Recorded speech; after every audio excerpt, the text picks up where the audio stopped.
진도 나가는 거를 되게 중요하게 생각하는데, 그러니까 그게 엄청나게 잘못된 생각인 거죠. 여기서 그러니까 중요한 건 뭐냐, 부모님들이 그렇게 시켜야만 한다고 생각하거든요. 네. 이런 애들은 다음 학기 과정 넘어가서 그냥 진도 나간다고 해도 의미가 없어요. 그럼 요 정도 하고 있는 친구들은 뭐 선행을 뭐 3학년을 건너뛰든 뭐 그 이상을 건너뛰든 크게 문제가 없다. 그러다가 이제 언제 작살이 나냐면은, 두 분이 지금 대치동에서 학원 하고 계시잖아요. 네. 근데 이제 대치동에서는 워낙에 좀 그 악명 높기로 유명한 게 선행이잖아요. 네. 네. 엄청나게 좀 지독하게 그렇게 좀 선행을 좀 시키는 편인가요? 선행에 대한 집착이 있어요, 확실히. 집착을. 그러니까 예를 들어 집착이. 뭐 그냥 단적인 예로 초등학교 6학년이 중학교 3학년 거 하면 늦었다고 얘기해요. 진짜. 아니 그러니까 아니, 이거 농담 부모- 같잖아요. 진짜. 아니 농담 같죠. 아 진짜. 농담 같잖아요. 진짜예요. 아니 진짜? 부모님들이 와가지고 무슨 얘기냐면은 초6이 중3 거 하면서 늦었다고 생각하시는 부모님들도 있고, 그건 일반적으로 뭐 다 중3 거 하면 늦었어 이 정도까지는 아닌데, 네. 그렇게 생각하시는 부모님들이 실제로 계시긴 하고요. 왜 그러냐면은 거기에 이제 대치동에 유명한 학원들이 몇 개 있거든요. 거기에 이제 그럼 초등학교 6학년 반이 있을 거잖아요. 네. 거기 잘하는 애들 모여있는 반. 거기가 이제 초등학교 6학년이면 고등학교 1학년 걸 하는 거예요. 그러니까 그 반에 들어갈 수 있느냐 없느냐가 이제 그분들의 기준인 거예요. 그래가지고 거기까지는 무조건 나가야 어쨌든 그 기준을 맞춘다고 그쵸. 생각하니까. 네, 그래서 거기 이제 입학 테스트를 봐요. 네. 테스트를 봐가지고 통과 못하면은 그러니까 못 들어가는 거거든요, 그 반에. 그럼 이제 중3 거를 해야 되잖아요. 그럼 이제 뒤처졌다고 생각하는 거예요. 그러니까 그게 최상위권 학생들은, 그러니까 초등학교 6학년일 때 고등학교 1학년 거 진짜 잘하는 친구들도 있거든요. 네. 정말 극소수. 근데 그런 친구들을 위한 그런 반이 있을 거잖아요. 네. 그 반에선 그거를 나가는 게 맞는데, 거기에 못 들어가면 이제 뒤처지고 늦었다라는 생각을 그때부터 좀씩 하시는 것 같아요.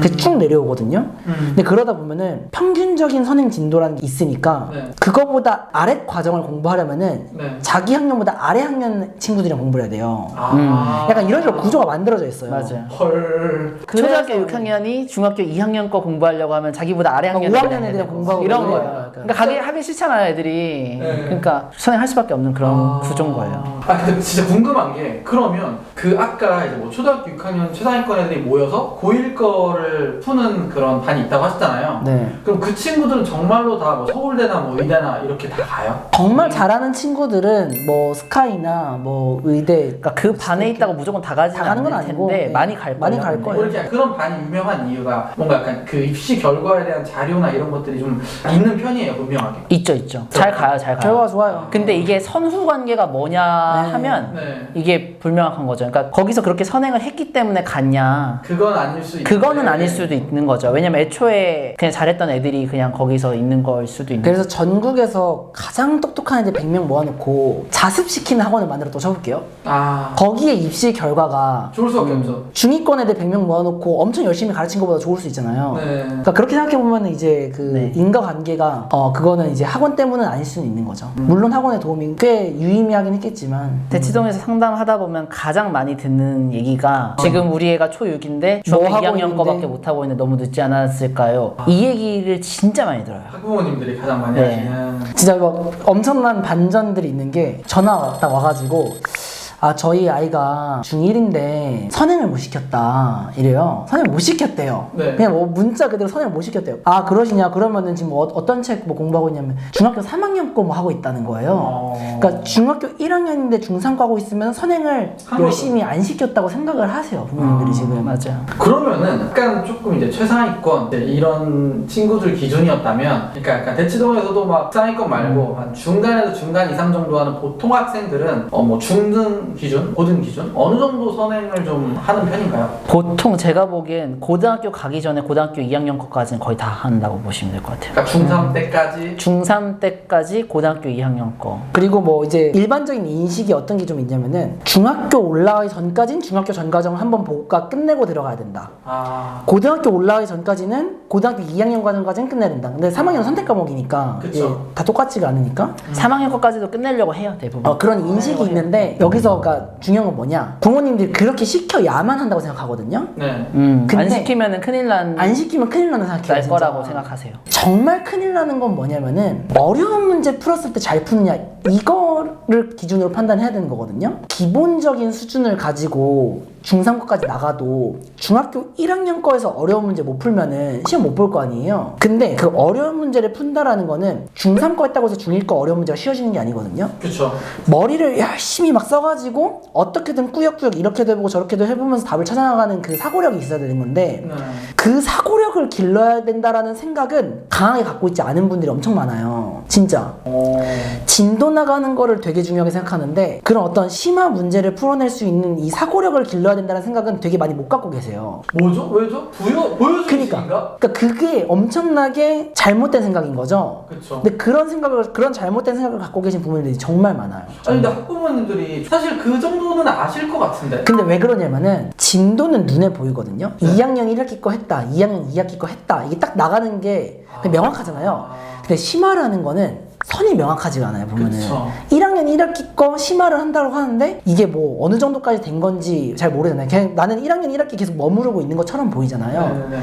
그래가지고 부모님들이 적당히 그냥 하고 1학년 1학기 적당히 심화 건드리고 넘어가요. 그런 경우가 대부분이에요, 보면은. 그런 분들은 네. 어떤 걸 좀 중점적으로 좀 체크를 하는 거예요? 진도는 좀 교재로 명확하게 보이지만 심화를 한다라는 건 어떤 식으로 체크를 해요? 심화를 한다라는 거 평가하는 게 두 가지가 있는데 일단 평소에 공부하는 걸 보면 어떤 교재까지 했다 이런 어떤 교재를 풀었을 때 블랙라벨 어느 정도 했다. 맞췄다.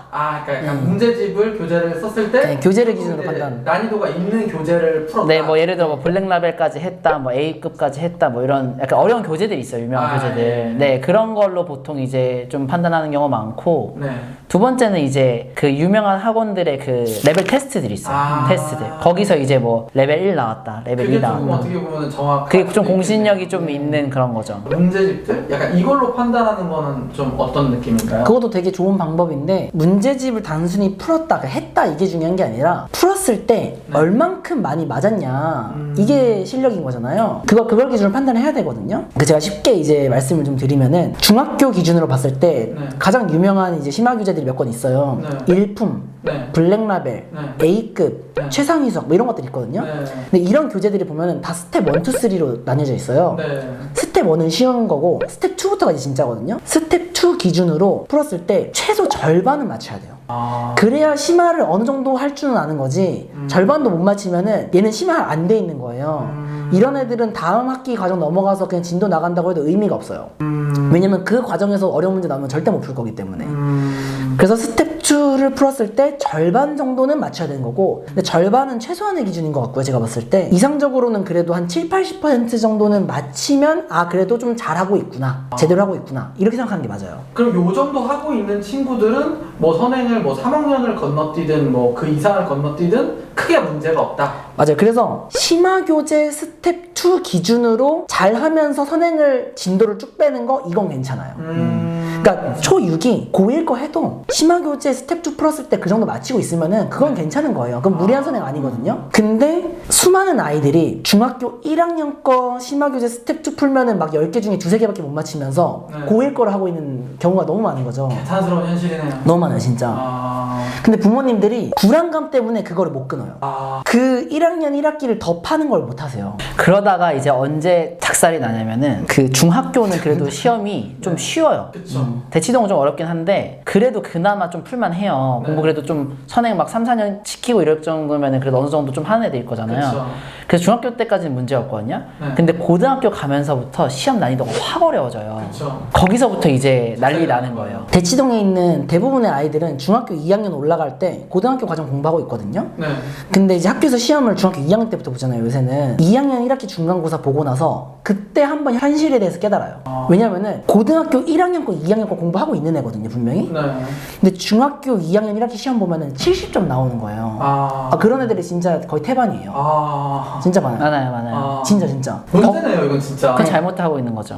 왜냐면은 고등학교 1학년, 2학년 거까지 하면서 기본적인 수준으로만 계속 나가고 생각해서 열심히 뭔가 머리 막 쥐어 짜내서 풀어야 되는 문제를 푸는 연습은 별로 안 돼 있는 거예요. 근데 그런 문제를 맞춰야지 80점대, 90점대 받는 거잖아요. 네. 그게 훈련이 안 돼 있으니까 2학년 1학기 거도 기본적인 수준의 문제들만 맞히는 거예요. 어떻게 보면 약간 보여주기식 공부를 하는 거네요. 맞아요, 그런 맞아요. 걸 수도 보여주기 그런 선회를 친구들이 하는 거네요. 진짜 많아요. 아. 부모님들 진짜 이거 약간 깨달아야 자존심 되는데 같은 거예요. 옆에 애들은 뭐 고등학교 2학년 거 하고 있는데 나 아직 중학교 거 하고 있다. 이 쪽팔린 거예요. 애들도 쪽팔리다 느껴요. 그걸. 애들 그 진짜요? 쪽팔려요. 느껴요. 네. 와. 뭔가 뭔가- 책 같은 거 들고 다니는 거 부끄러워서 부끄러워하는 막 애들 쓰는 있어요.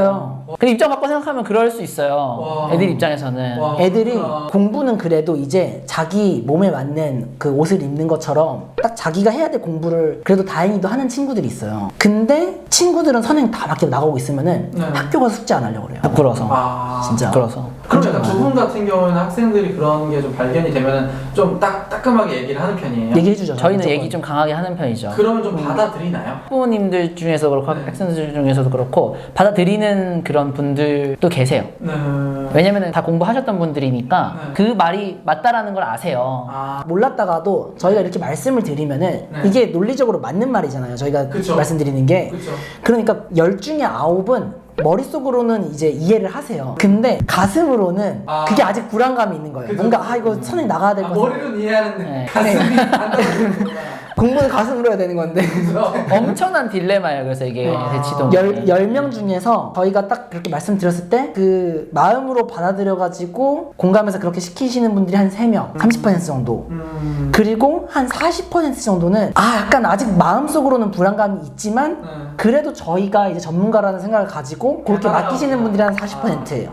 30%는 그래도 아직 불안해가지고 저희 말을 못 따르시는 분들이 30%까지는 아니고 한 20% 정도가 여전히 그 불안감을 내려놓지 못하고 저희 말을 따르시지 않는 분들이 좀 계세요. 근데 이게 확실하게 제가 느끼는 건 이거 대치동 특징이에요. 그쵸. 다른 동네에서 안 그래요. 이렇게까지는 안 그렇지. 더 과해요. 왜 그러냐면 대치동은 대한민국에서 가장 공부 잘하는 애들을 위해서 시스템이 만들어져 있어요. 애초에 유명한 학원들 그래. 자체가 대한민국의 최상위권 서울대 의대 가는 애들도 수용할 수 있는 학원들인 거잖아요. 그러니까 애초에 그 학생들을 위해서 가장 최고의 반들은 그렇게 시스템이 맞춰져 있단 말이에요. 설계가 돼 있는데 그거를 이제 보통의 애들이 따라가려고 하면 그렇죠. 당연히 안 맞는 거죠. 그렇죠. 기준치가 너무 높을 수밖에 그쵸, 말이 안 되는 거죠. 그리고 부모님들 입장에서는 또 그거를 안 따라가려고 하면은 인정하는 게 돼버리잖아요. 그쵸. 포기해버리는. 내 자식이 그거만큼 따라가지 못하는구나라는 걸 인정하는 것도 얼마나 그게 쉽지 않겠어요. 그렇죠. 네. 이렇게 또 얘기 들으니까 또 그러니까요. 이게 그러니까 저도 이해가 돼요. 그러니까 부모님들의 심정이 이해가 돼요.